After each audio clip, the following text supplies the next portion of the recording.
कभी सोचा है कि ये बड़ी बड़ी कंपनियां हम करोड़ों लोगों का डेटा आखिर इतनी आसानी से संभाल कैसे लेती हैं? आज हम इसी सफर पर निकलने वाले हैं। हम देखेंगे कि कैसे हम कागजों के उस ढेर वाली पुरानी दुनिया से निकलकर एक स्मार्ट, ऑर्गेनाइज्ड, डिजिटल दुनिया बना सकते हैं और जानेंगे कि एसक्यूएल ये कमाल आखिर करता कैसे है। जरा इस तस्वीर को देखिए। ये सिर्फ कोई पुरानी तस्वीर नहीं, बल्कि एक हकीकत थी। सोचिए, इस पूरे ढेर में से कोई एक जरूरी कागज ढूंढना पड़े तो ये कितना मुश्किल रहा होगा। सिर्फ मुश्किल ही नहीं, बल्कि डेटा के खो जाने या हमेशा के लिए खराब हो जाने का खतरा भी तो था। मतलब पूरा सिरदर्द। तो यही आज का हमारा सबसे बड़ा सवाल है। इस उलझन को सुलझाया कैसे जाए? इस पूरी अव्यवस्था को व्यवस्था में कैसे बदला जाए? और बस इसी सवाल का जवाब हमें ले जाएगा एसक्यूएल की दुनिया में। ठीक है, तो चलिए इस सफर के पहले पड़ाव पर चलते हैं। यहाँ हम उस असल समस्या को समझेंगे जिसे हल करने के लिए एसक्यूएल को बनाया ही गया था। एक पल के लिए सोचिए, किसी बैंक को अपने लाखों कस्टमर्स के हर एक लेन देन का हिसाब रखना है। अब पुराने कागज वाले तरीके से ये काम करना तो लगभग नामुमकिन था। यहीं पर जरूरत महसूस हुई एक ऐसे सिस्टम की जो न सिर्फ तेज हो, बल्कि एकदम सटीक और भरोसेमंद भी हो। तो इसका हल क्या निकला? हल है एक डिजिटल फाइलिंग सिस्टम। ऐसे सोचिए कि हमारा पूरा डेटाबेस एक नया चमचमाता हुआ डिजिटल ऑफिस है, और इस ऑफिस को बनाने के लिए हमें एक खास भाषा चाहिए, और वो भाषा है एसक्यूएल। और ये ऑफिस वाली तुलना एकदम सही बैठती है। जैसे एक असली इमारत बनाने के लिए हमें ईंट, सीमेंट और औजारों की जरूरत होती है, ठीक वैसे एक मजबूत डेटाबेस बनाने के लिए हमें एसक्यूएल के कुछ खास कमांड्स यानी औजारों की जरूरत पड़ती है। और इन्हीं औजारों के सेट को कहते हैं डेटा डेफिनिशन लैंग्वेज, या शॉर्ट में डीडीएल। अब ये नाम थोड़ा भारी लग सकता है, पर आसान भाषा में ये हमारे डिजिटल ऑफिस का ब्लूप्रिंट या नक्शा है। ये कमांड्स हमें बताते हैं कि हमारी फाइलिंग कैबिनेट यानी हमारी टेबल कहाँ बनेगी और उसमें कितने दराज यानी कॉलम्स होंगे। तो चलिए, बातें बहुत हो गई, अब कुछ असल में बनाकर देखते हैं।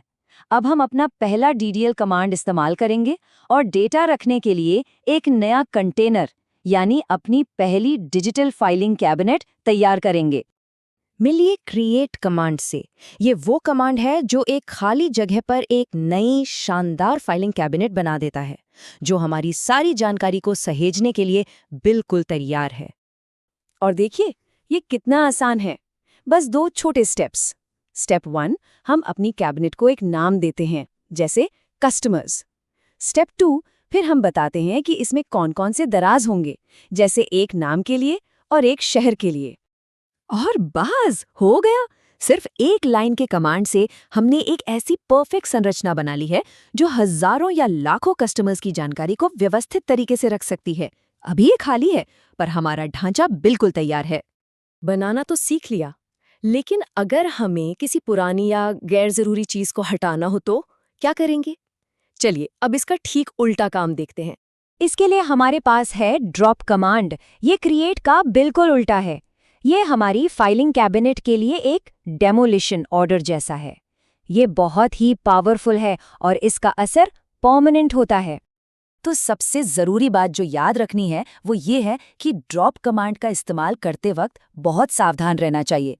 एक बार कोई टेबल ड्रॉप हो गई मतलब वो हमेशा के लिए गई। यहाँ कोई अंडू बटन नहीं होता। तो ये है इन दोनों की सीधी तुलना।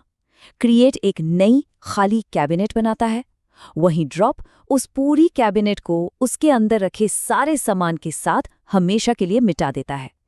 एक है बनाने के लिए, दूसरा मिटाने के लिए। सिंपल। अब जब हम इन बेसिक कमांड्स को समझ चुके हैं, तो चलिए थोड़ा पीछे हटते हैं और देखते हैं कि ये जो साधारण सी दिखने वाली संरचनाएं बनाना है, ये हमारी आज की डिजिटल दुनिया के लिए आखिर इतना जरूरी क्यों है? तो हमने अभी जो सीखा यानी टेबल्स बनाना, ये सिर्फ कोई थ्योरी नहीं है। यही वो बुनियाद के पत्थर हैं जिन पर आज की बड़ी बड़ी टेक्नोलॉजी और हमारी रोजमर्रा की एप्स टिकी हुई हैं। सोचकर देखिए, जब भी ऑनलाइन शॉपिंग साइट पर कुछ खरीदते हैं तो वो सारे प्रोडक्ट्स एक टेबल में होते हैं। जब अपने बैंक की ऐप खोलते हैं तो सारे लेन देन का हिसाब भी ऐसी ही टेबल में होता है। यहाँ तक कि हेल्थ केयर में भी सारे मरीजों के रिकॉर्ड एक सुरक्षित डेटाबेस में रखे जाते हैं। ये सब एसक्यूएल की बनाई हुई संरचनाओं पर ही तो चल रहा है। और हाँ, यहाँ एक बहुत ज़रूरी फ़र्क समझना ज़रूरी है। देखिए, DDL कमांड्स जैसे क्रिएट और ड्रॉप ये हमारे कैबिनेट यानी ढांचा बनाते हैं, जबकि कुछ और कमांड्स होते हैं जिन्हें DML कहते हैं, वो उस कैबिनेट के अंदर फाइलें रखने और निकालने का काम करते हैं। मतलब एक तरह से DDL घर बनाता है और DML घर में सामान रखता है। तो अब जब हमारी डिजिटल फाइलिंग कैबिनेट बन चुकी है, तो असली मज़ा तो अब शुरू होगा। अगला सवाल ये है कि इन खाली दराजों में हम भरेंगे क्या? हम कैसे अपनी जानकारी इसमें डालेंगे, बदलेंगे या उसमें से कुछ खास ढूंढ कर निकालेंगे? खैर, ये एक और मज़ेदार कहानी है जिसे हम अगले हिस्से में जानेंगे।